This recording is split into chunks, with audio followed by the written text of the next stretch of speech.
Hello, my name's Chris Collier. I'm the Director of On-Site Programs and Exhibits here at the Vermont Institute of Natural Science. We run a nature center here in Quechee, Vermont. We're a private, non-profit organization, and our mission is to motivate individuals and communities to care for the environment. We do that through research, through education, and through avian wildlife rehabilitation. And today, I'm excited to bring you out on the brand new Forest Canopy Walk. This opened back in October, but of course we had people throughout the winter.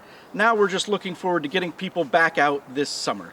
Until that time, we are going to take you on a tour of the Canopy Walk. The theme this week is Be a Naturalist, so we're going to talk about some of the natural history that you could find in the forest here at VINS, but also how we built this amazing new exhibit. Follow me.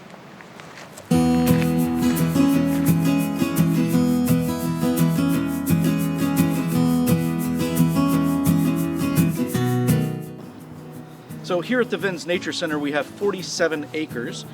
40 of it is in forest and 7 is in buildings and open land and our meadow. And when we created this Forest Canopy Walk, we wanted to get people up into the trees, eye to eye with squirrels and robins and all sorts of other creatures. So we have here a mixed deciduous forest. There are all kinds of different species of tree. You can see there's a pine right over here, a dead birch right here, an American beech behind me as well.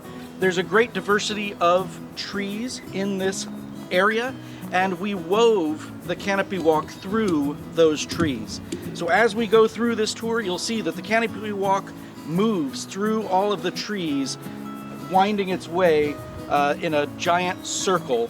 The whole walk itself is about 900 feet in linear feet, and at the top of what we call the treehouse, you are 100 feet off the forest floor. Quite a view from up there. All right, and now let's move on to our next stop.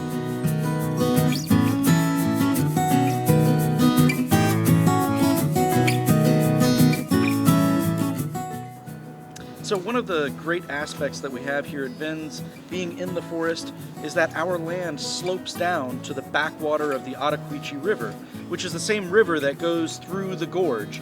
And over that way is the dam that blocks the water and forms a backwater and a wetland that we abut.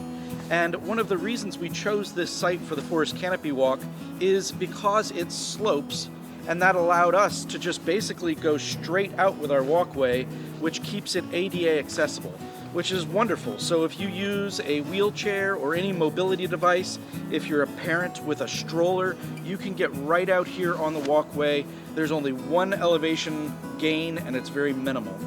One of the things that we did in order to build this, we minimized the amount of trees that we had to cut, because why build a Forest Canopy Walk without a forest canopy? So we did have to take some trees out, but we tried to maintain as much diversity and as many trees as possible in this whole area. We came in the winter of 2018 when we started, in November of 2018, and we started to set poles. So these are utility poles. They get upwards of 65 feet in length, and those poles were set the winter of 2018 and 2019. In total, there are 102 poles that help support this whole Forest Canopy Walk. And our next stop, you'll get to see the Spiderweb.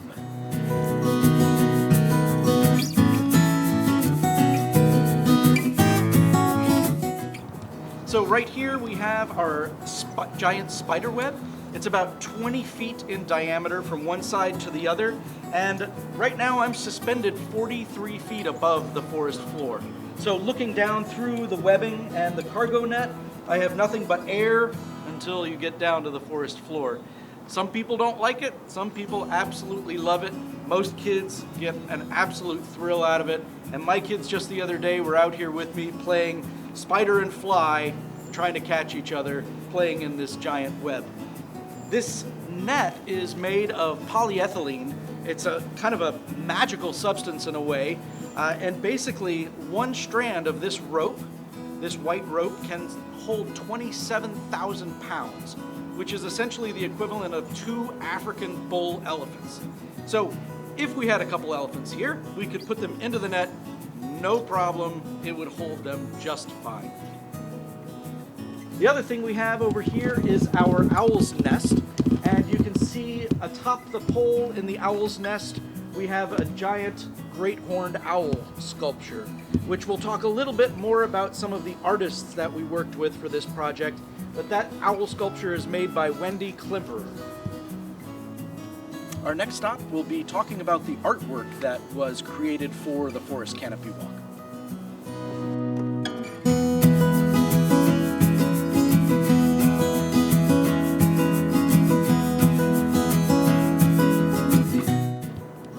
So we worked with a couple artists to create sculptures for the Forest Canopy Walk.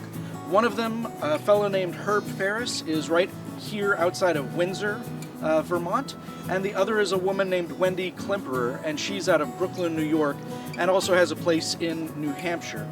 Now, Herb created the big entry, what we call passage, and it's the huge pieces of wood at the beginning made out of white cedar.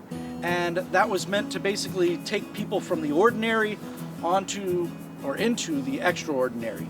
Wendy works with metal, recycled metal, and we had her create these 2 eagles, one of which is in the nest and another is flying in with a fish for its mate. The other that we already met was the great horned owl, and Wendy created that one as well. So when you're out here on the Forest Canopy Walk, there are lots of pieces of art to also interact with and look at and marvel at.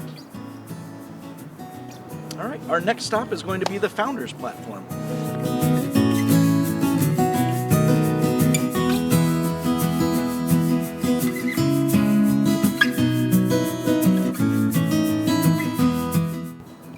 So we're now here at the Founders Platform, named after the 4 founding members of VINS. Now, the organization, the Vermont Institute of Natural Science, has been around since 1972, and we were formed by those 4 members of the public in order to clean up the Ottaquechee River. They were able to do that and enact legislation to stop polluting of that river, and since then VINS has morphed into a very different organization, but one that still has its roots in conservation and protection of our land.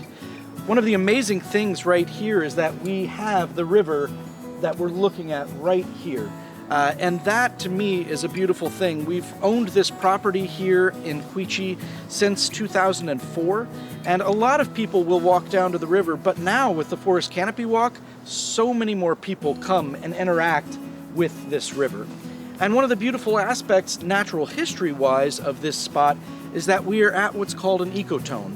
And an ecotone is basically where 2 habitats come together, and you have a lot of diversity in one habitat and a lot of diversity in the other, and where they intermingle, you have an even greater diversity. So there are all kinds of waterfowl that we see here right on the wetland. We have mink and otter, beaver, we have coyotes and foxes and deer and all sorts of creatures that call this place their home. This platform is also just a wonderful spot to sit, listen to the birds, and look out on the beauty of the Ottaquechee River. Next up, we'll go to the top of the treehouse.